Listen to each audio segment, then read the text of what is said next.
নমস্কার সবাইকে, কেমন আছেন সবাই? আচ্ছা বলেন তো, এর আগে কেউ কি দেখেছেন এভাবে চড়ক পুজো?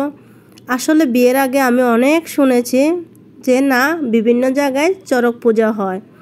উপরওয়ালার এমন কুদরতি দেখেন, যে জায়গায় চড়ক পূজা হয় এই জায়গায় আমার বিয়ে হয়। যেমন সিলেটে চড়ক পূজা হয় এভাবে করে, কিন্তু আমার দেখার অনেক অনেক শখ। চৈত্র মাসের লাস্টে চড়ক পূজা হয়, যেমন আজকের দিনে চড়ক পূজাটা হলো।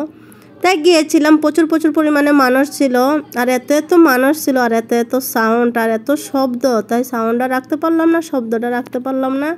তাই আমি সাউন্ড বন্ধ করে দিয়ে ভিডিও না করে পারলাম না, তাই তো করে নিলাম।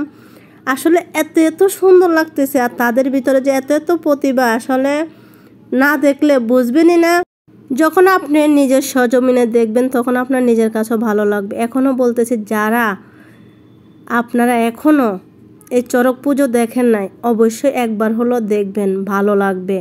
বিশেষ করে চড়ক পুজো বলেন, তারপর কুমারী পুজো, আমার অনেক মানে আশা ছিল যে আমি দেখব, মানে অনেক স্বপ্ন ছিল, কিন্তু অবশেষে স্বপ্ন পূরণটা হলো, চড়ক পুজো দেখা হলো।